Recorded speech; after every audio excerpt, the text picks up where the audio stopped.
क्या आपने कभी सोचा है कि जिस कॉलेज में लोग पढ़ने जाते हैं वहाँ ऐसा भी कुछ हो सकता है। वेलकम टू डर स्कैनी दोस्तों। ये 2023 की बात है। एक गर्ल्स पीजी कॉलेज में एक नेहा नाम की छात्रा आई।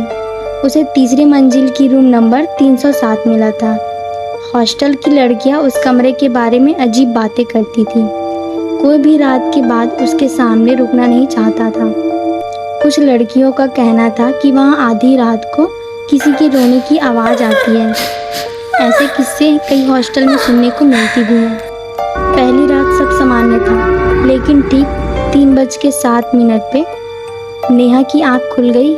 उसे लगा कि कमरे के बाहर कोई धीरे धीरे चल रहा है। ठक ठक ठक कदमों की आवाज़ उसके दरवाजे के सामने आकर रुक गई। नेहा ने हिम्मत करके दरवाज़ा खोला, लेकिन बाहर कोई नहीं था। अगली रात फिर वही हुआ। इस बार उसने दरवाजे के नीचे से किसी की परछाई देखी। उसने तुरंत दरवाज़ा खोला। गलियारा खाली था। अब वह डरने लग गई। तीसरी रात उसने मोबाइल का कैमरा रिकॉर्डिंग पर लगाकर सोने का फैसला किया। सुबह वीडियो देखने पर उसके होश उड़ गए। वीडियो में रात 3:07 पर दरवाजे के सामने सफ़ेद कपड़ों में एक लड़की खड़ी दिखाई दी। उसका चेहरा बालों से ढका हुआ था। सबसे डरावनी बात यह थी कि रिकॉर्डिंग में वह लड़की धीरे धीरे कैमरे के पास आ रही थी, लेकिन उसका चेहरा दिखाई देने से ठीक पहले ही वीडियो अपने आप बंद हो गया। नेहा ने यह वीडियो अपने वार्डन को दिखाया। नेहा ने जैसे ही वो वीडियो दिखाया, उसके चेहरे का रंग, वार्डन के चेहरे का रंग उड़ गया। उन्होंने तुरंत नेहा से मोबाइल छीन लिया और कहा, ये सब तुम्हारी कल्पना है, कैमरे में खराबी की वजह से ऐसा दिख रहा होगा। लेकिन वार्डन की कांपती उंगलियां और डर से फटी आंखें नेहा से सच नहीं छुपा सकी। नेहा समझ गई कि इस कमरे का कोई ऐसा अतीत है जिसे यहाँ सब छुपाते आ रहे हैं। नेहा ने हार नहीं मानी। उसने हॉस्टल की सबसे पुरानी रहने वाली सीनियर लड़की रिया से बात करने का फैसला किया। पहले तो रिया ने कुछ भी बोलने से मना कर दिया, लेकिन जब नेहा ने उसे अपने आप बीती सुनाई तो रिया ने डरते डरते एक खौफनाक राज खोला। 3 साल पहले, साल 2020 में रूम नंबर 307 में अंजलि नाम की एक बेहद होनहार छात्रा रहती थी।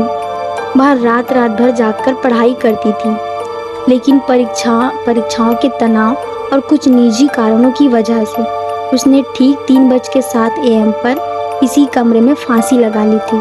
तब से यह कमरा बंद था, लेकिन इस साल मैनेजमेंट ने इसे दोबारा खोल दिया। रिया की बात सुनकर नेहा की रीढ़ में एक ठंडी सिरहन उड़ गई। उसे समझ आ गया था कि वह परछाई किसी और की नहीं बल्कि अंजलि की थी।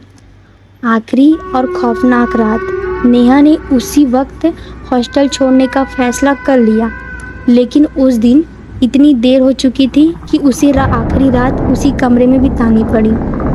उसने तय किया कि वह पूरी रात जागेगी और हनुमान चालीसा का पाठ करेगी। रात के 3 बजे चारों तरफ सन्नाटा सा गया। नेहा का दिल इतनी ज़ोर से धड़क रहा था कि उसकी आवाज़ खुद उसे सुनाई दे रही थी। ठीक 3:07 AM पर कमरे का तापमान अचानक बर्फ़ जैसा हो गया। गलियारे के कदमों की आवाज़ शुरू हो गई। इस बार आवाज़ दरवाजे पर आकर रुकी नहीं, बल्कि धीरे धीरे कमरे के अंदर आने लगी। नेहा ने डरते डरते हुए देखा। कमरे का मुख्य दरवाज़ा बंद था, लेकिन वॉशरूम के शीशे पर भाप जम चुकी थी और उस पर लिखा था, मेरी जगह छोड़ो। तभी नेहा के मोबाइल से स्क्रीन पर अपने आप ऑन हो गई। फ्रंट कैमरा चालू था। नेहा ने थरथराते हाथों से स्क्रीन पर देखा। उसके ठीक पीछे सफ़ेद कपड़ों में वही लड़की खड़ी थी, जिसका चेहरा बालों से ढका था। जैसे ही वह आकृति नेहा की तरफ बढ़ी, नेहा ने अपनी पूरी ताकत समेटकर एक चीख मारी और बेहोश हो गई। सुबह का उजाला और नया अंत। अगली सुबह जब नेहा की आंख खुली तो कमरे की खिड़की से सूरज की रोशनी आ रही थी। हॉस्टल की लड़कियां और वार्डन उसके कमरे में थे। नेहा जिंदा थी, लेकिन उसका खौफ चरम था। उसने बिना एक पल गंवाए अपना सामान पैक किया और हॉस्टल छोड़ दिया। जाने से पहले उसने देखा कि रूम नंबर 307 के दरवाजे पर एक बड़ा सा ताला लटका दिया गया था। आज भी उस कॉलेज के हॉस्टल में यह अफवाह या सच मशहूर है कि रूम नंबर 307 में आज भी कोई इंसान नहीं बल्कि अंजलि की रूह रहती है। और ऐसे ही हॉरर रियल स्टोरी सुनने के लिए हमारे चैनल को सब्सक्राइब करें एंड वीडियो को लाइक करें। और अगर ऐसा इंसिडेंट आपके साथ भी हुआ है तो आप हमें कमेंट करके बताएं।